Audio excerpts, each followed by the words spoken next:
একটাও নাই। বেদাতি হলো বোকা, সুন্নাতের মেশিনে এসে সব ধরা পড়ে যাচ্ছে।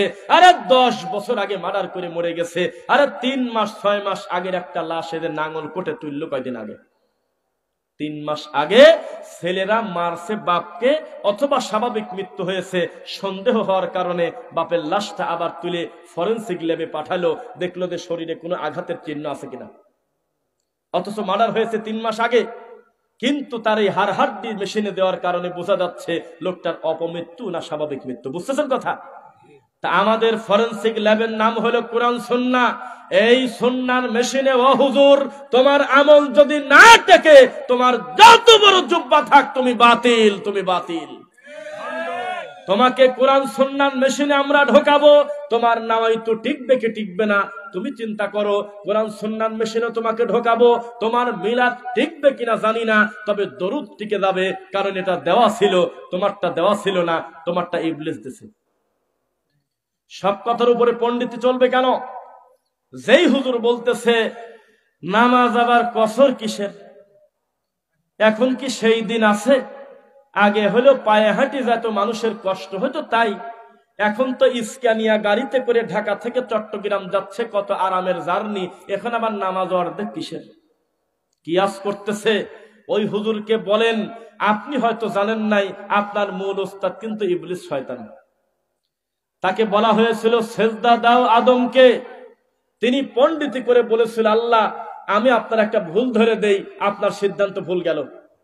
ইবলিস কিয়াস করলো আল্লাহর হুকুমের উপরে, সে বলল খলাকতাহু মিন নার ওয়া খলাকতাহু মিন তিন, হে আল্লাহ আমি হলো আগুন, আর উপরের দিকে থাকবো আমি, এটাই তো নিয়ম, ও হলো মাটি, ওর নিচে পড়ে থাকবে, উল্টা হবে মনে হয়। আল্লাহকে সংশোধন করতে চায়, এ কি ভালো না খারাপ? আমাদের দেশের হুজুররা নবীর সুন্নাহ দেওয়া আছে, বলতেছে তোমরা ওযু করা অবস্থায় যদি মোজা পরো, সেই মোজার উপরে যদি মাসাহ করো, তাহলে তোমাদের পা ধুতে হবে না, মাসাহ করলে ওযু হয়ে গেছে। আমাদের দেশের হুজুররা বলতেছে ওটা হলো চামড়ার মোজা। এত পণ্ডিত তোমাকে করতে বলেছে কে?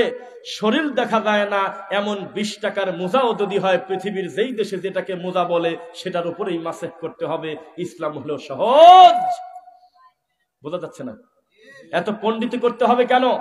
নবী সাল্লাল্লাহু আলাইহি ওয়াসাল্লাম বলেছেন মসজিদে ঢুকে 2 রাকাত নামাজ আদায় করো। হুজুর বলতেছে যতই নামাজ পড়ুক, আমি খুতবা দিচ্ছি, এত বড় গুরুত্ব টাইমে নামাজ পড়বে কেন? তাই লাল বাতি দিয়ে লেখছে লাল বাতি জ্বলাকালীন সুন্নাতের নিয়ত করবেন না। আস্তাগফিরুল্লাহ আযীম।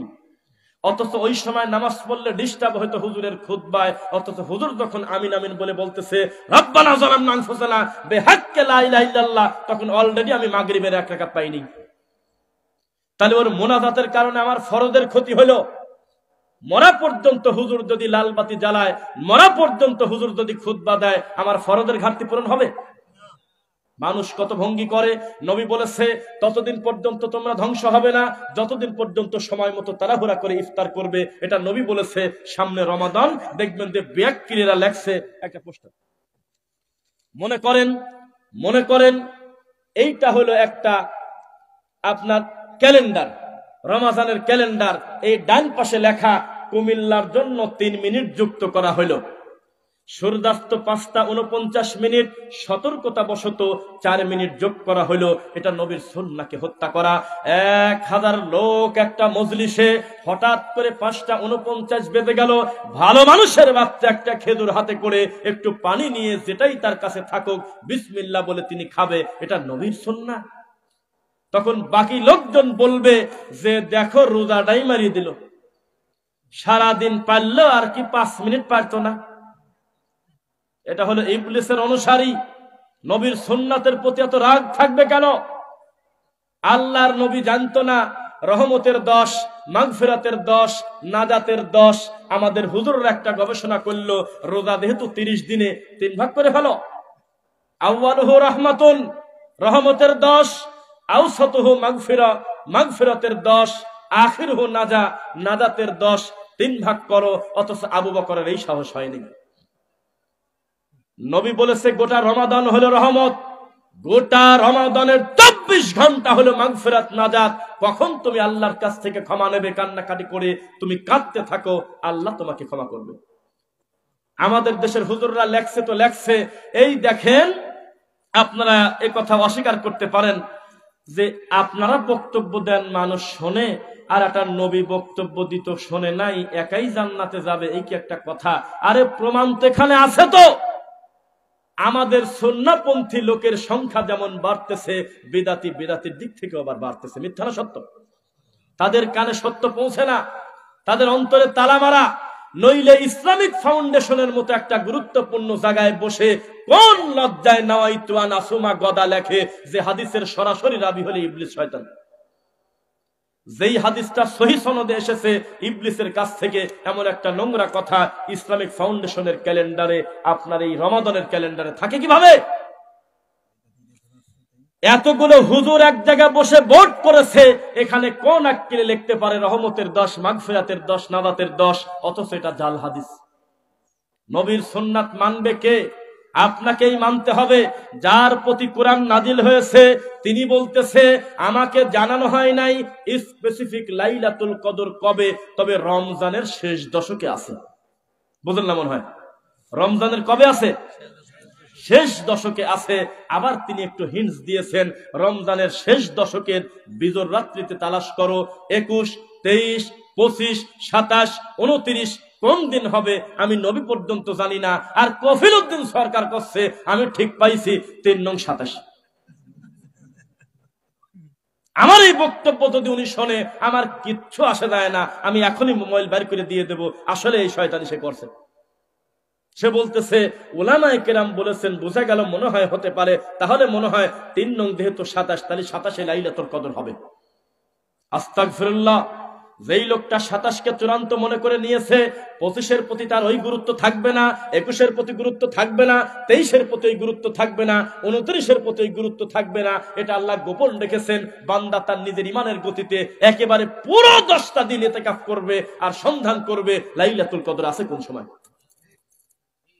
এইরকম যদি আমি সারা রাত বলতে যাই বেদাতি হুজুরের অদ্ভুত কাণ্ড নিয়ে, আপনি আশ্চর্য হয়ে যাবেন পরিস্থিতি কত জটিল। আমার দাদা বলতেছে নাতি এভাবে তো চলে না, তোমরা ওয়াজ করো, তোমাদের ওয়াজের নিচের কমেন্ট পড়া যায় না। তোমাদের ওয়াজের নিচে যদি 100 কমেন্ট থাকে, 90টা থাকে তুই খ্রিস্টান, তুই ইহুদির দালাল। দেখো তো কোন ওয়াজ করলে তোমরা মানুষের কাছে ভালো হতে পারো, লোকজন তোমাদের এত গালি দেয় কেন? তখন আমি দাদাকে শোনালাম, দাদা নতুন বিবাহ করেছে, গাড়ি টাড়ি ছিল না, আগে যান্ত্রিক দ্রব্য ছিল না, বিমান ছিল না, নদীর ধার দিয়ে হেঁটে যাচ্ছে। হেঁটে হেঁটে যাওয়ার সময় তারা একটা উট পেয়ে গেল, একটা ঘোড়া পেয়ে গেল, ঘোড়ার পিঠে স্বামী স্ত্রী 2 জন উঠে চলে যাচ্ছে। আশপাশের লোকজন বলতেছে একেবারে বেয়াক্কিল লোক, জ্ঞান বলতে কিচ্ছু নাই, এই অবুলা জিনিসের উপরে 2টা লোক প্রেসার দিয়েছে। শুনতেছেন না? এই অবুলা জিনিসের উপরে 2 জন লোক কোন আক্কেলে উঠলো? তখন আমি মনে করলাম আসলেই মনে হয় আমি জুলুম করে ফেলেছি, অবুলা জিনিসের উপরে জুলুম করা ঠিক হয় নাই। আমার বউ মেয়ে ছেলে ফেলে মানুষ, ও একা একা বসে থাক, আমি রশি ধরে যাই, আমি হাঁটে যাব, তাহলে একটু বোঝা কম হবে। কিছু দূর যাওয়ার পর এই কথা বলা যাবে না, চুপ। কিছু দূর যাওয়ার পরে আবার আমাকে সাইড থেকে আমার কিছু প্রিয়জন বলে, ভাতিজা তোমাকে ভালো মনে করছিলাম, তোমার জ্ঞান বুদ্ধি কিচ্ছু নাই, বিয়ে করেছো 1 দিনও হয় নাই, 24 ঘন্টাও হয় নাই, এখনই বউকে চাতালে তুলে দিলে। এই মহিলা, তুই বউ না ওই উপরে বউ রে? বউকে কোনোদিন কেউ অত উপরে তোলে রে পাগল? তখন মনে করলো তাহলে আমার বউটাকে নিচে নামানোটাই ভালো। তখন বউটাকে নিচে নামিয়ে 2 জন রশি ধরে চলে যাচ্ছে, ঘোড়াও হাঁটে, 2 জন হাঁটে। আশপাশের লোকজন হাসে আর বলে, আরে পাগল বাদ দিলে তো ওই কিছুই থাকে না রে, এ তো সারা গায়ে পাগল, খালি গায়ে সেকাল দেওয়া নাই। আকারে খালি খালি একটা ঘোড়া হাঁটে যাচ্ছে, এই কষ্ট করে হাঁটে দেওয়া বাদ দিয়ে 2 জন ঘোড়ার পিঠে উঠিত হয়। এখন আপনাকে আমি প্রশ্ন করি, আগে কি করতেছিল? তার মানে জাতি খারাপ। ওরা কিভাবে নেবে সেটার উপরে ভিত্তি করে যদি দিন চর্চা করেন, তাহলে আপনার থেকে তাহেরই ভালো। কারণ গোটা কোরআন পড়তে গেলে খালি মাজারি দেখে, তাছাড়া কাকে কি বলবো? এর থেকে তো ওই অন্ধকারে চশমা চোখে দেওয়া হুজুরই ভালো, যে হুজুর বলতেছে আমাদের সাথে নাকি বিয়েও পর্যন্ত দেওয়া যাবে না। ইনশাল্লাহ নিষ্ক্রিয় হয়ে যাবে বিবারিয়া নবীনগর মিরপুর, এরকম নাম আছে? বিবাড়িয়া নবীনগর নামে সাক্ষী আছে হলো আমাদের এক জহির ভাই নামে এক ভাই, খুব প্রিয় মানুষ। উনি আমাকে একটা মাহফিলে নিয়ে গেছে। মাহফিলে নেওয়ার আগে দাওয়াতটা দিয়েছে একটা প্রবাসী। এই প্রবাসী ভাই আমাকে এই জালসার পোস্টার পাঠাইছে হোয়াটসঅ্যাপে, মোবাইলে। এখন পোস্টারে লেখা, উক্ত জালসায় আখেরি মুনাজাত এবং সভাপতিত্ব করবেন আলহাজ হযরত অমক পীর কেবলা সাহেব। তখন আমি বললাম, ভাই আপনি কি আমাকে পরিকল্পনা করে মারিয়ে দিবেন? আমার জালসার সভাপতি হলো ঠাকুর, এটা কিভাবে হয়? তখন উনি আমাকে রিপ্লাই দিয়েছে, এখনো হোয়াটসঅ্যাপে আছে, আপনি চিন্তা করবেন না, ওটা নিষ্ক্রিয় পীর। কি পীর? নিষ্ক্রিয় পীর। আমার এই কথাটা খুব ভালো লাগছে।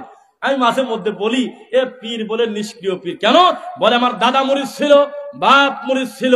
মাঝে মধ্যে মনে হয়েছিল আজকের থেকে 20 বছর আগে এই এলাকার উনি বাদ দিলে কেউ মনে হয় থাকেই না, সেই লোকটা আজকে মুরিদ সংকটে ভুগতেছে। লোকজন ঠিক পেয়ে গেছে এটা জুকার।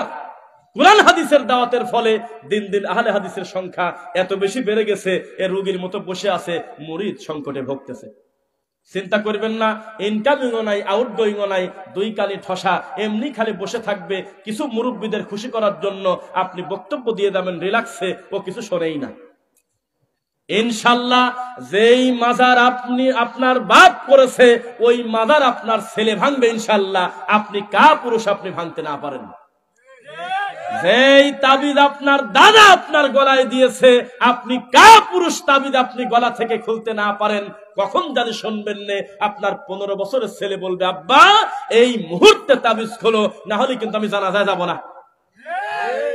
যেই কুলখানি তুমি শুরু করেছিলে দাদা থেকে, ইনশাল্লাহ তোমার 12 বছরের নাতি কখন জানি বলবে, ও দাদা তুমি মরে গেলে আমি কিন্তু জানাজাও দেব না, কিছুই করব না, যদি মৌতিখানার ব্যাপারে কথা বলো।